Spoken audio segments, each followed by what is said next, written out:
E aí, meu amigo, minha amiga, seja mais uma vez bem-vindo ao nosso Papo de Sacristia. Meu nome é Marcos e com os meus amigos Bruno, Opa! com o Leandro, Olá. com o Davi. Hoje não tem adjetivo pra nós, não? Hoje eu tô direto. Hoje eu tô Tá. comunista, entendeu? E com o nosso amigo Padre Samuel. Exatamente, eu mesmo. Estamos aqui para partilhar e compartilhar a vida com você. Vocês já viram um vídeo de uma vez que uma senhora agarrou a mão do Papa e ele sapecou-lhe um tapa? Foi logo antes da pandemia, né? Será A doença que- da China foi maligna? Será que ela disse alguma coisa específica pra ele? Será que ela chamou ele de Papa de esquerda, Papa comunista? Ou chamou ele de petista safado? E ele ficou, não. O certo é que ele não gostou. Deu um tapão nela. Eu acho que. Um tapa-papau. Né? A esquerda é totalitária ou não? A esquerda totalitária, você não gosta de dar abertura para outras visões de Outras pensamento? opiniões. Outras opiniões, Eu sou não, muito né? aberto pra essas coisas. Eu gosto de receber coisas de fora. Mas afinal de contas, vocês acham realmente que o Papa Francisco é um Papa de esquerda? Bom, eu diria que. Direto. Eu diria que essas Ele tem car- muita familiaridade com líderes Fala da você aí, vai lá. esquerda. Assim. Pois Ele é. tem familiaridade com o Maduro. Inclusive, ele recebeu daquele... Aquele da Bolívia, que eu esqueci o nome, Evo, Evo Morales, uma cruz... com foi? Com foice, com o martelo forcado, Com né? desse tamanho. O martelo e a foice. E ele recebeu muito bem, inclusive, Mas ao mesmo tempo, por exemplo, não se dava muito bem com o kirchnerismo. Então eu diria que o Papa, eu diria que o Papa talvez é mais peronista do que a esquerda, eu não saberia dizer. Mas bom, o que eu ia colocar é que essas categorias elas são muito complicadas para categorizar líderes religiosos. Porque evidentemente não são categorias próprias da nossa fé. Quer dizer, aquilo que historicamente se consolidou como esquerda, um certo progressismo, um anseio pela revolução, sem um compromisso necessário com aquilo que veio antes, isso nunca definiu a igreja. Nem nos momentos mais progressistas a igreja não funciona no sentido de explosão, como se aquilo que vem agora fosse uma negação sistemática daquilo que veio antes, mas no sentido de evolução, de progresso. Os dogmas, a interpretação dos dogmas progride, a revelação progride, diz a Dei Verbo. Então não saberia dizer. Agora, fato é isso, né? Ele está muito mais alinhado, por exemplo, no contexto da América Latina, a políticos de esquerda. Isso é um fato. Por que isso acontece? A culpa disso é dos opositores que, tipo assim, são muito ruins e aí... Eu acho que mais pelo histórico dele mesmo. Histórico de vida, né? Histórico. Alguém que vem de uma Buenos Aires, vem de uma periferia, o contexto da América Latina, é natural Um que... contexto de ditaduras Exato. promovidas pelos Estados Então, Unidos. mas aí, olha só, isso que eu tô querendo trazer, assim. Será que o problema é a oposição? Porque, de fato, né, países na América Latina passaram por ditadura pesada que, em muitos aspectos, ela exagerou. Então, será que a culpa é disso, né? A ditadura efeito em si rebote. já é um exagero. Mas aqui, vocês estão dizendo que ditadura não é coisa de esquerda também, não? Pelo contrário. Não digo da esquerda, eu digo assim, do comunismo. Aliás, a estrutura do comunismo, ele exige... O comunismo não existe. Não, a estrutura do Adoro quando eles comunismo, falam ele isso. exige uma ditadura, assim, ele exige um governo totalitário. A esquerda não necessariamente. Nessa perspectiva, então, penso que, eu imagino, aqui analisando, que não há na cabeça do Papa Francisco o desejo de um Estado totalitário, pela própria prática dele. Entendo que ele vê a pertinência de uma democracia. Entendo que ele traz pautas que hoje estão mais alinhadas àquilo que a gente chamaria de esquerda, que é uma coisa muito disforme. A pauta da ecologia, a consideração dos migrantes, as questões sociais, o horizonte concreto da vida das pessoas como um ponto de partida de uma reflexão que não pode ser abstrata. São coisas que nós hoje associaríamos à esquerda, mas que não necessariamente são monopólios da esquerda. Então eu diria que há aproximações, mas certamente não. O Papa Francisco não é um Papa com horizonte ideológico de esquerda, até mesmo porque ele não é político, e não entendo que ele não... percebe que estas são pautas monopolizadas pela esquerda. Ele não é político? Ele não é um político, mas político ele é. Não, é porque assim, eu acho que a primeira coisa que a gente tem que levar em conta é que o Papa, apesar de ser um líder religioso, é um chefe de Estado, né? E isso Totalitário. Estado. Não, totalitário não, monárquico. Monárquico. E que não é político. Mas isso Mas coloca pode falar, sobre desculpa. ele uma responsabilidade política muito grande, né? Então, Porque é interessante pensar Desculpa, é assim, absoluto, não era totalitário. Isso, Falar Perfeito, sobre isso usar. mesmo. Absoluto. Por isso que eu corrigi. porque uma coisa é a figura religiosa do Papa, né? Assim, a representação que ele tem para o organismo católico, o organismo da Igreja Cristã Católica. Outra coisa é a representação que esse homem tem no âmbito social, político, né, do mundo todo, mundial, né? Então, isso que faz a gente pensar. Porque quando a gente fala, né, tipo assim, não é pauta de esquerda, esse é muito um argumento. O Papa não é de esquerda porque essas são questões que estão inscritas na doutrina social da Igreja, que são questões universais do cristianismo, de fato é verdade. Mas quando o Papa se coloca, né, mundialmente falando, ele representa uma força política, muito mais do que uma força religiosa, né? Posso fazer uma correção? Sim. Nem mim, o Papa é político. Você me convenceu. Eu acho que o Papa, assim, diferente dos bispos, é uma figura política. Entendi. Né? Assim, ele na representação, inclusive, não sei se vocês estão de acordo, mas o Papa é a maior autoridade política. Sim. Eu acho que sim, num certo sentido, né, numa crise de liderança, eu diria que mundialmente falando, nós não temos.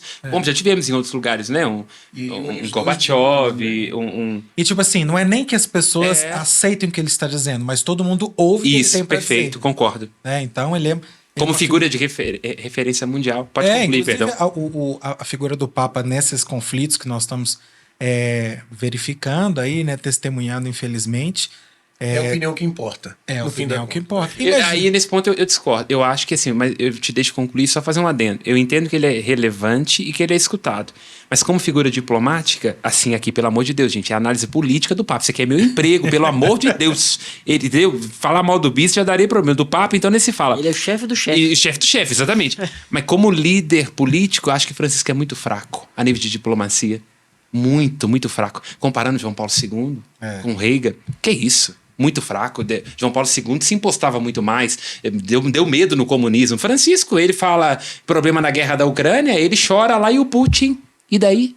Mas você já percebeu que assim, a diferença de perfil de um João Paulo II para um Francisco é que o João Paulo II não era um pacificador como é o Francisco. Perfeito.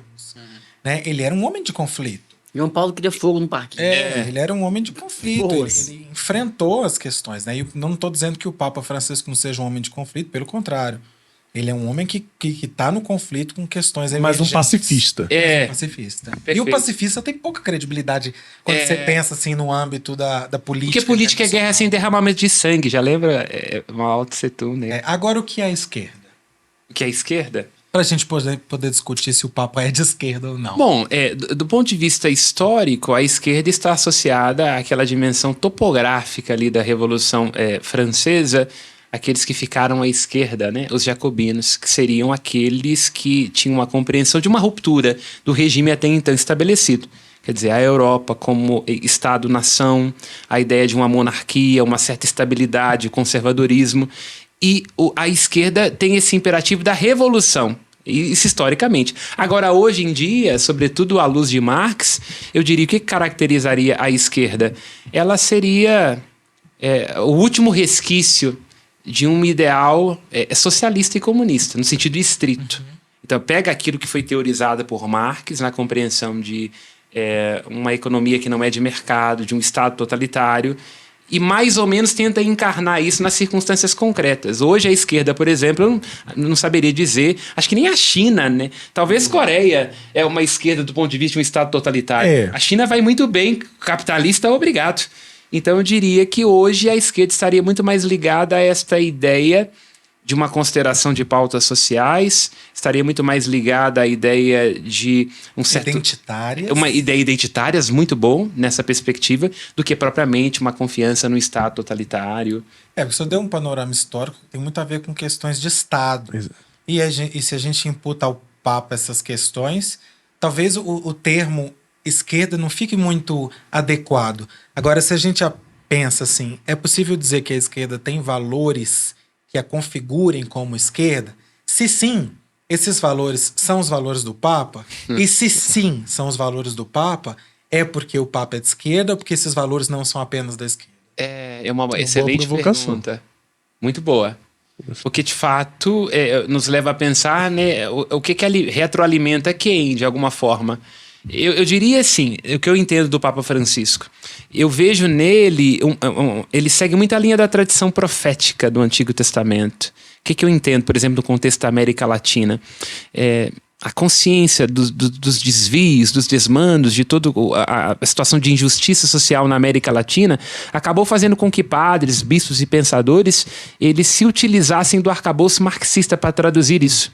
Eu vejo que Francisco, ele diz, não, isso é antes de tudo um patrimônio do Evangelho. Nós temos uma crítica profética muito clara, o próprio Cristo muito preocupado com quando o religioso fica a serviço da hipocrisia, seja social, religiosa mesmo ou política. Então vejo Francisco nessa perspectiva e diz, não, são assuntos que interessam a nós, porque isso está em Jesus Cristo e sobretudo na tradição profética do Antigo Testamento, que compreende, que repousa sobre os pobres a graça libertadora da história. O que Marx faz isso com isso ou não é uma coisa, mas isso é antes de tudo do Antigo Testamento e evangélico. E o senhor acha que o Papa tem uma figura profética? Que ele tem? É. Eu diria que sim. Porque o paradigma profético da Sagrada Escritura é uma figura amarga, né? O profeta é sempre... Francisco é amargo. Ele Pra passou quem? a sorrir para dentro. A crítica... Não, tô dizendo a fala do Francisco mundialmente, né, universalmente, é uma fala muito... Porque eu tô... Tá querendo dizer que ele, de alguma forma, ecoa aquilo que é o mainstream, establishment. Quer dizer, aí que eu ele quero diz aquilo que tá chegar. todo mundo dizendo. Essa perspectiva, sim. Porque o profeta, ele morre, ele é assassinado, o profeta, né, nesse aspecto, porque ele contradiz aquilo que é o que tá aí como dado. Então, eu diria que ele é um profeta Jeremias. Ele tá batendo nos sacerdotes e vai tomar pedrada por isso. Porque é interessante você pensar. O Papa, todo mundo fala isso, né? Que o Papa, todo mundo assim, né? Que a gente Entendi. Não. Que o Papa Francisco tem uma palavra muito profética, muito anunciadora e denunciadora. Mas como é que uma pessoa pode ter uma palavra denunciadora? Aqui eu não estou fazendo juízo do Papa, estou fazendo juízo de como se escuta o Papa. Como é que uma pessoa pode ter uma palavra denunciadora que é tão aceita mundialmente, universalmente? O que isso significa? Né? Do ponto de vista da representação do Papa socialmente e do ponto de vista da representação do Papa dentro da comunidade de fiéis. E como é que isso encaixa com a categoria ser de esquerda ou não ser de esquerda? Eu não sei se eu sairia um pouquinho dessa questão da esquerda, mas puxando isso, falando sobre a figura dele como um todo, eu diria que o histórico que a gente tem são de homens que bateram de frente, né? Falando disso que você falou. Bateram de frente para defender a fé, defender algumas questões, São João Paulo II com questões da família, com relação à cultura da morte e tudo mais. Bento XVI também, né? Foi o pitbull lá da Santa Sé. Rottweiler. Eu vejo o Francisco assumindo uma postura diferente nesse aspecto. Aí eu acho que quando vem o diferente, as pessoas se assustam. O Padre Samuel até comentou isso há muito tempo atrás. Que João Paulo II ficou tanto tempo no papado que a igreja ficou com a cara dele. Então quando você muda, né? Há 50 anos, né? A figura... Não chegou a ser 50, não, mas quase uns 30 anos, né? Não sei exatamente precisar, mas não sei se foi de 78 a 2004, uma coisa assim. Quando você muda essa figura, essa forma de agir, eu acho que ela causa muita estranheza, que eu acho que é onde as pessoas mais falam e chamam atenção nesse sentido, assim. E eu vejo ele querendo ser o amigo para atrair, e aí quando você estiver aqui dentro, eu vou te levando à fé. Diferente de, olha, esse aqui é a verdade, essa aqui é a fé, se tem alguma dúvida, toma aqui. Ele não, falou assim, vamos chegar aqui, vamos aproximar. A importância do mainstream, Ele sabe? enverga, mas não dobra. Isso mesmo. E eu vejo isso muito nos evangelhos, né? A ideia de Jesus se aproximar da prostituta, do publicano, é justamente porque que encontra nesse povo uma aspiração pela graça de Deus. O que causa muito conflito. Claro. Porque quando ele se aproxima dos publicanos, os que estavam ali desde sempre, pelo menos externamente, né, fazendo o que era correto, seguindo a lei, pelo menos... Os fariseus. Louvando com os lábios, eles ficam espantados. Como assim você vai comer com os pecadores? E acho que ele procura, né? Ele vê que os tempos modernos, as condições...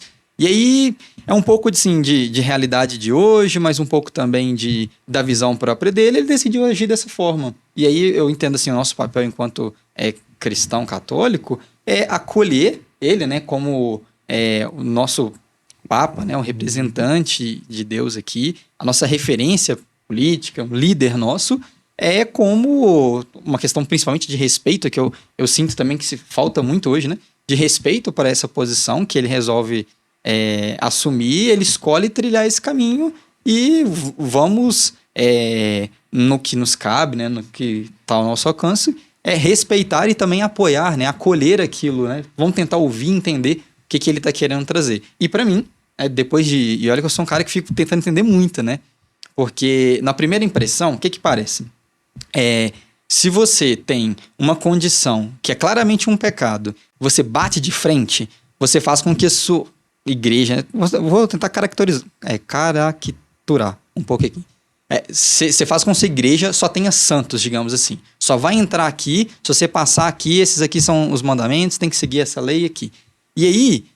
você afasta e cria um muro de separação, meio invisível assim, mas que vai existindo. As pessoas não têm interesse de entrar para a igreja. Ele quer fazer diferente. Vamos destruir esse muro, vamos deixar aberto, e aí vai vir, nos termos assim, né? Diversos tipos de pecadores públicos, mas também que vão comungar com aqueles pecadores velados, porque no final das contas todos nós somos pecadores. E aí, quando a gente tiver todo mundo junto, vamos construir junto. A igreja é feita disso. Eu vejo que ele tem essa visão, sabe? Entra essa todo abertura. tipo de peixe na igreja? Ele tem essa abertura. Sem cabeça, baiacu, piranha, vai todo mundo na rede, né? Piranha sempre teve. Piranha sempre teve. Exatamente, mas piranha sempre teve. E aí com barrete. Não aqui, eu tô falando da igreja. Que é as igrejas Dinamarca, né? Exatamente. Agora puxa um outro ponto aqui. Já falamos bastante... Assim, do geral das características do Francisco. Assim, no geral, qual que é o papel de um papa? Além de... Ser pop. Pode ser. Eu diria que desde aí de Pio XII, sim, né? O primeiro a abrir os braços, você vê aquela foto dele no bombardeio. Feeling de cristal. Eu acho que isso. O papa de Pio XII pra frente tem que ser pop. Isso é fato. Se não for um marketing... Olha o que o Bento XVI sofreu. Porque João Paulo II fazia teatro, escrevia peças. Então, um cara aqui, né? O Papa Francisco também. Você vê uma modificação. Até os dentes dele. Vejam fotos antigas do Papa Francisco. Os dentes mais claros, o jeito que ele se comporta, como ele se posiciona para fora. Tenta pesquisar no Google uma foto dele rindo em Buenos Aires. Você não vai achar. Então são todos políticos e marketing. Isso é fato. Além de pop, ele é populista. O Papa Francisco seria, num certo sentido, óbvio, se vamos pensar na perspectiva política, um populista. Alguém que é capaz de mover massas, simular coisas, não no sentido negativo, simular do ponto de vista de alguém que vai dizer bem o que vai calcular o que tem que dizer, o que tem que vestir para mover paixões e vontades. Lembrando que ele ele veio de um contexto de político ibero-americano. Peronista. E os ibero-americanos têm costume de abraçar os seus caudilhos. Peronista. Ele é peronista. Nessa perspectiva, sim, né? Ele não é uma figura religiosa que reproduz muito bem, né? O Perón e Evita. E não evita representar. Evita Perón. Aprendi com ele fazer piada ruim. Você tá satisfeito com essa definição dele? Na escola. Não sei. Teologicamente falando. Seja a razão entre nós aqui, os dramáticos. Não, mas é porque a percepção de que o Papa, como figura de unidade, representa aquela segurança. É a ideia de Pedro como uma segurança de uma igreja que, às vezes, pela sua diversidade, dá uma sensação de insegurança, né? Então, quando a gente pensa nesses papas fortes, né, com a exceção do Bento XVI, nós tivemos, desde Pio XII, papas fortes, né? E aí eu fiquei pensando depois... Com a exceção do Bento XVI, você acha que ele foi um papa fraco? Com a figura fraca, não foi um papa de figura forte. Bento XVI era capaz de dizer uma coisa alegricíssima, como se ele estivesse anunciando um velório. Olha as falas dele, o gesto dele, não, muito pelo contrário, não no sentido de ser alguém insensível, mas do ponto de vista de contido, alemão, acadêmico. E é interessante, tipo, será que muito da recusa que Bento XVI recebeu era por causa dessa figura? Não que tenho ele dúvida nenhuma, representava? porque João Paulo II, se for pensar bem, era muito mais catedrático na sua visão de mundo que Bento XVI. Inclusive, isso até engana. Muito, Porque muito. você vê muitas pessoas assim que Acho que era o louvam contrário, né? João Paulo II, nossa, ele era incrível. E aí quando Papa você fala da juventude. Isso. Quando você fala algumas coisas que ele falou, a pessoa fala assim, não foi? Duvido que aquele... Não, há relatos lá falou isso. do secretário dele, né, o Stanislau, secretário dele, que uma das últimas vezes que, assim como Francisco, o Papa João Paulo II concentrava em si a Secretaria de Estado. Como que ele começa a fazer isso? Por conta de derrapado do secretário. Diz que teve um dia que se escutava os berros no Vaticano dele gritando com o secretário. E daí, então, a Secretaria de Estado passou a ser ele. Ele mesmo, na pessoa dele. Muito É, difícil. do Estado sou eu. Não, mesa, murro, gente, relatos de murro na mesa, João Paulo II. Várias vezes. E o João 23 também, apesar da figura muito afável, era um homem muito... Sim. Era uma figura muito forte. Exatamente. Né? Um homem que conclamou um concílio Um concílio. do Vaticano II. E aí você vê, tem Pio XII, João 23, depois tem Paulo VI, que também era que escreveu o negócio da pílula. E aí encabeçou essa coisa que guilhotinou a credibilidade, né, mundial dele. Mas eram todas figuras muito fortes, né? E o Papa Francisco também tem vindo... O Papa Francisco tem uma característica que eu percebo, que ele é muito... da natureza, da personalidade dele, muito contra os protocolos. Isso. Né? Que é uma característica de esquerda, a rebeldia. Isso é de E é esquerda. onde ele faz um discurso velado, né? Isso. Ele faz um discurso que é claro, objetivo e se localiza como discurso, mas atrás desse discurso... Insinua muita coisa. Ele dá um discurso velado, né? Isso. Então a maneira como ele se porta, a maneira como ele cala em algumas coisas, é um discurso que ele leva também. Mas o senhor acha que o João 23, vocês, né? Não só o Papa, João 23 era um Papa de esquerda? Eu penso que não. Porque foi revolucionária a atitude dele. E a esquerda não é revolução? Eu não diria que foi revolucionária, eu acho que ela foi progressista. É porque se ela tivesse sido revolucionária, por exemplo, teria sido um concílio dogmático. Porque revolução é isso, é virar do avesso, é diferente de progresso e evolução. O progresso nós temos agora uma compreensão que nos possibilita dar passos à frente. A revolução é virar do avesso. Se ele quisesse ter sido, de fato, um papa revolucionário, ele teria ido à estrutura dos dogmas, por exemplo. E ele tinha a faca e o queijo na mão naquele momento para poder virar do avesso na hora, já que ia quebrar tudo, quebrasse tudo de uma vez. Mas Eu não será vejo que, isso aí. Se ele tivesse vivido até o fim do concílio, será que ele teria feito alguma intervenção nesse aspecto? Será que é típico da Dizem- igreja ser revolucionária? Não, acho que não. Acho que a igreja precisa de conservação, né? Ela não dá conta de muitas turbulências, ela nunca gosta muito disso, né? Quando a coisa chega na igreja é porque já tá todo mundo gritando lá, Maria Antonieta já perdeu a cabeça que comam brioches, e os papas estão dizendo assim, caiu o dízimo, pelo amor de Deus, alguém faz alguma coisa aqui? Quem vai manter nossa viagem em Castel Gandolfo? Então a igreja é mais ou menos assim, né? Mas dizem que sim, né? Que uma das coisas que barra um pouco o progresso ou a revolução do concílio é a morte de João 23. Agora, vendo falas dele na internet, Agora ele morreu ou foi morrido? não morreu mesmo. Ele já vai doente, uma saúde muito frágil. João Paulo I tem dúvidas, mas João 23 sim.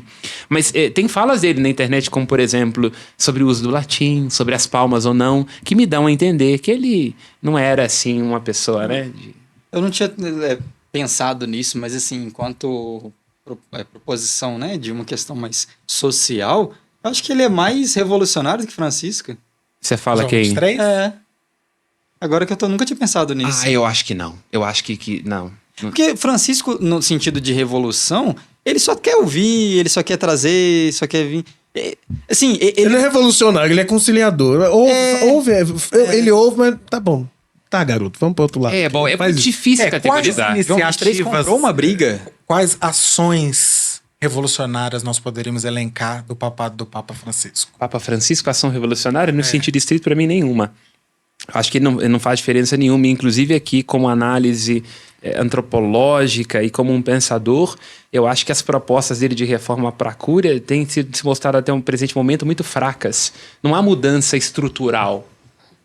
Não há mudança estrutural. Ele tá com medo de ser demitido. Mas não há.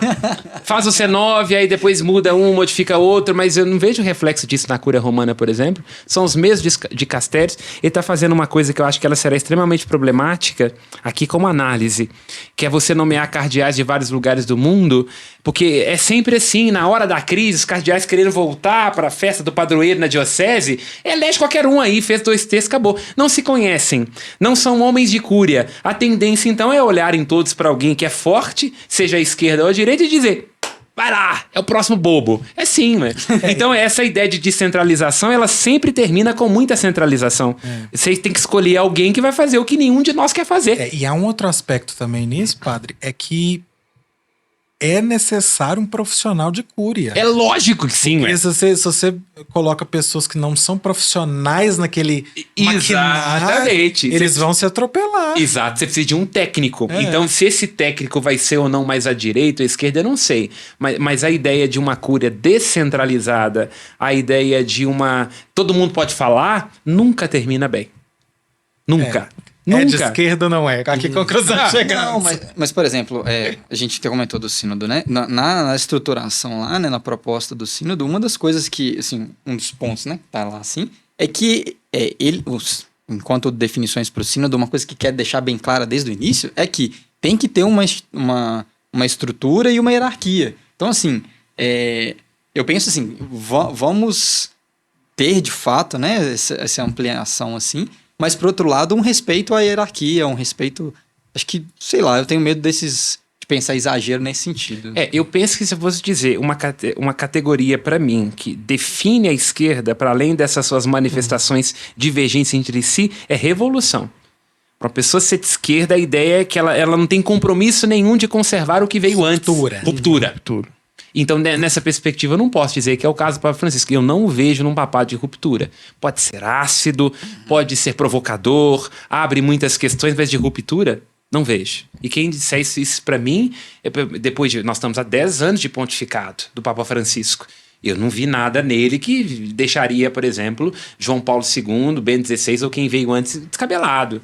Continua tudo como Dante. Eu acho que João Paulo II teria dito assim: pô, pelo amor de Deus, eu tirei um quarracino pra colocar um barrete na cabeça desse aí, é o que eu fui fazer? Isso aí eu acho que o Paulo II poderia fazer. Agora, do ponto de vista de imaginar que estava tendo uma descaracterização da doutrina, virado do avesso, rompendo. Aí eu vou retomar a pergunta que eu fiz no começo. Vocês não acham que essa atenção que o Papa Francisco tem do mundo não diz respeito tanto a ele ser uma figura revolucionária, que vai na contramão, mas por ele tratar de temas que estão aí sobrevoando e todo mundo quer ouvir o que ele tem a dizer? Ô, Léo, acho que pode sim ter a ver com isso, mas a minha opinião, embora tenham padres e teólogos por aí que digam que a igreja é perseguida, eu não acho. Sabe por quê?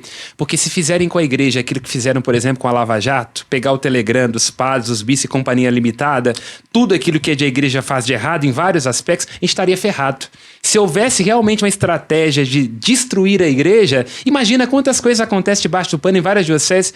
O que eu vejo em boa parte das pessoas é que elas querem que os padres sejam autênticos. Então acho que o que marca definitivamente o Papa Francisco não são as coisas que ele fala e que depois vira notícia no Fantástico. É porque ele é sincero. E todo mundo quer ver um padre sincero. Porque a maioria de nós é falso, hipócrita, burocrático, fechado. Então não é se você concorda ou não com o casamento gay, mas você está sendo sincero? Se for, tá ótimo. Mas como é que a gente define que uma pessoa está sendo sincera ou não? Diria que sobre a capacidade... Uma pessoa como Papa. A capacidade de escutar... Não dizer que pelo fato de eu não concordar e não poder aceitar as questões não existem. Ter a sensibilidade de entender que, para além de um princípio abstrato, como, por exemplo, a ideia de um matrimônio católico, existem pessoas que se relacionam a partir de coisas que fogem do nosso paradigma. Então, eu não acho que a maioria das pessoas quer que o Papa concorde com tudo. Acho que sim. Uhum. E aí tem âmbitos, por exemplo, políticos, onde fica muito claro. Tem que pensar como eu penso. Mas eu não acho que a maioria das pessoas é assim, né? Eu acho que as pessoas... Eu falo pelo meu caso. Eu vivi isso como padre, estou o tempo todo com clérgima e defendo uma instituição. Uhum. Já entrei em vários ambientes antipáticos à igreja de gente que não concordou com nenhuma palavra do que eu disse. Mas o fato de eu estar à mesa, escutando, dialogando, não vi com aquela ideia de que um padre é um superior, já abriu as portas. E o senhor acha que... verdade também, né? Mas o senhor acha que na visão das pessoas o senhor é um padre de esquerda? Eu acredito que boa parte das pessoas acham que sim. Que as minhas falas, o meu jeito de colocar as questões, a problematização, sim. Mas, ao mesmo tempo, também, a maneira com a qual eu me visto, o meu compromisso institucional, a vida que eu levo, deixa claro que não pode ser uma questão política, né? O senhor é um homem de duas vidas? Ele é do Centrão.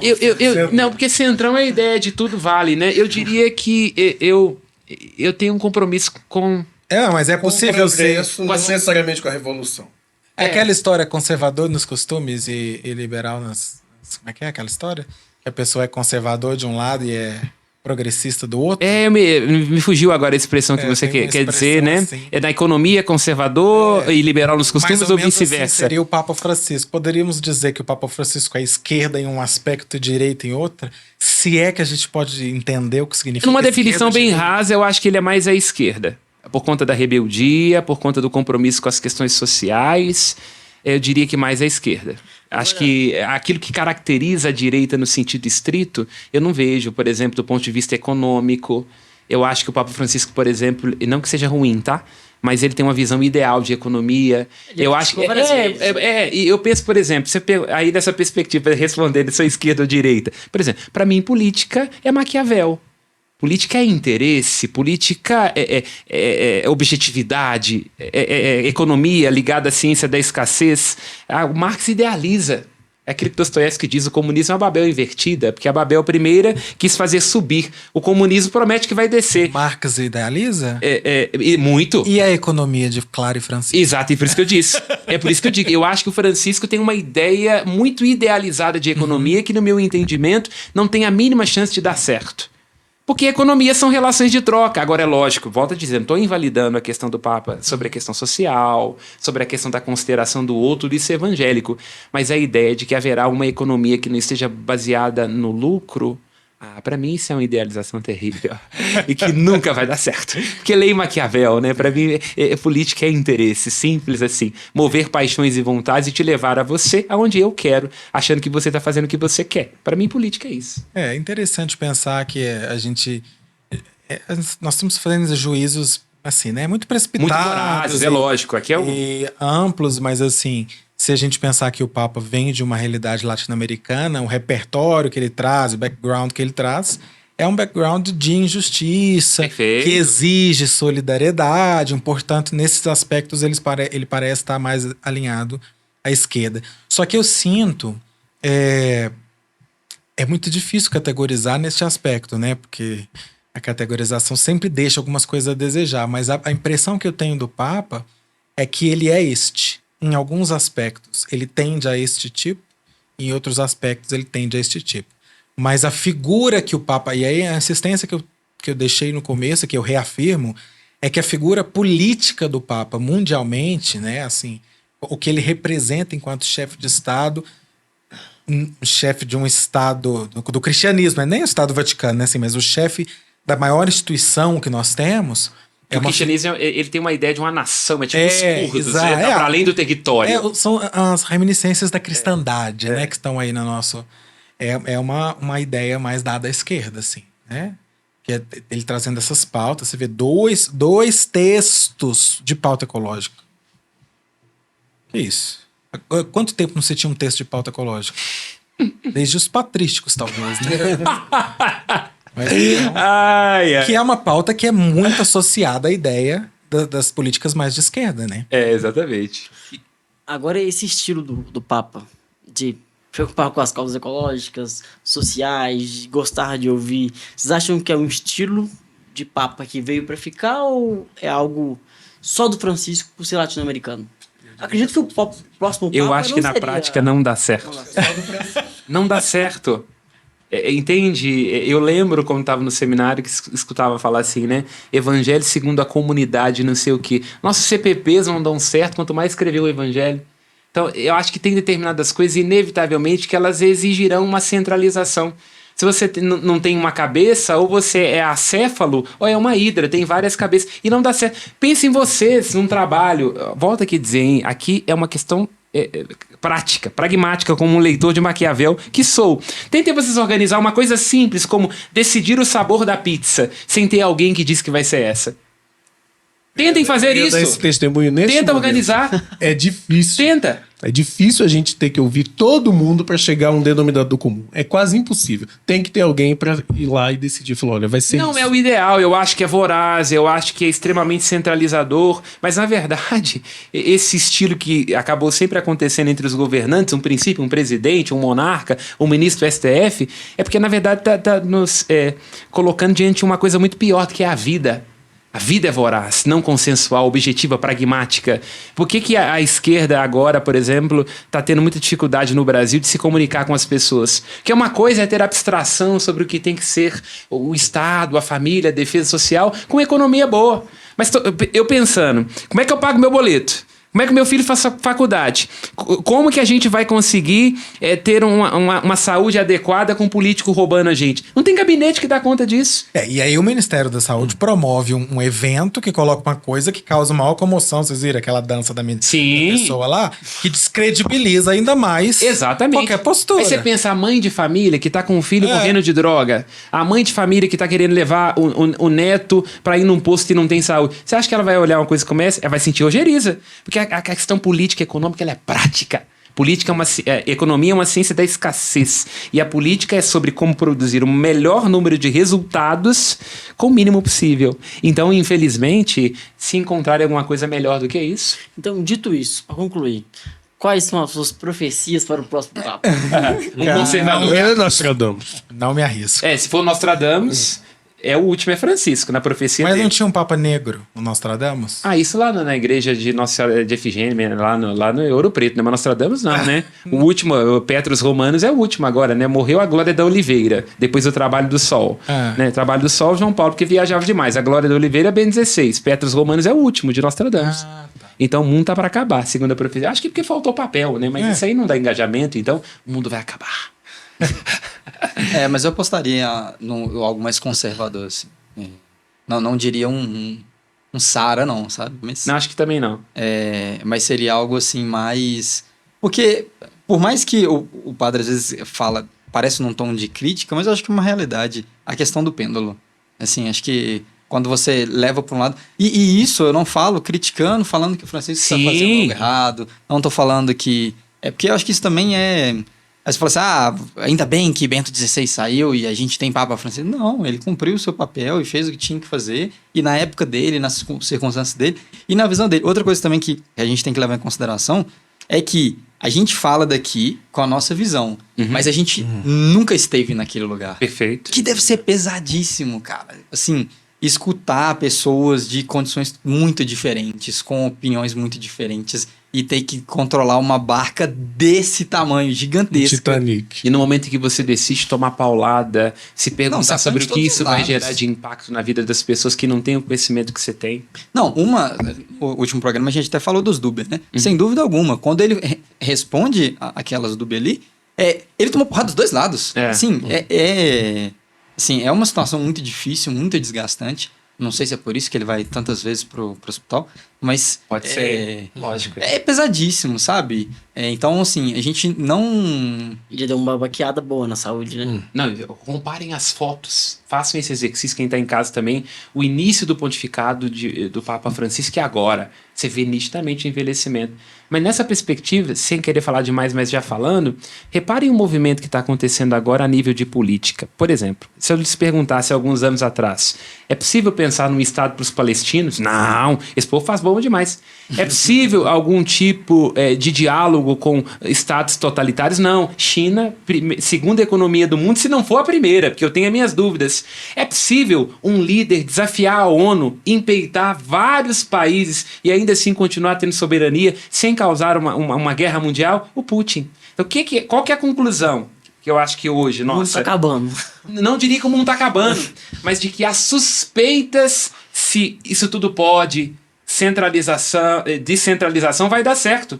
Porque nós temos em vários eixos no mundo, você pensa, lá no Oriente Médio, já se começa a cogitar um Estado palestino. Na China, uma grande potência mundial que não é uma democracia. E no coração da Europa, um líder que invade, que causa guerra e todo mundo fica assim. Tudo bem. A gente empresta um avião aqui, né? Mas não vamos fazer guerra aqui. Muda o lugar que vem o gás aqui, mas não vamos entrar nisso aqui. Vamos fingir que não tá vendo. Entendeu? Então é uma coisa pra gente pensar. Eu imagino que o futuro será conservador, centralizado e totalitário, com muitas dúvidas se a gente pode ser o que quer, se não se nasce mulher ou não, e se a democracia realmente é a pior forma de governo, excetuando todas as outras, como diz o Churchill. Acho que nós começamos a questionar isso. Se é certo ou não, não Nós sei. quem?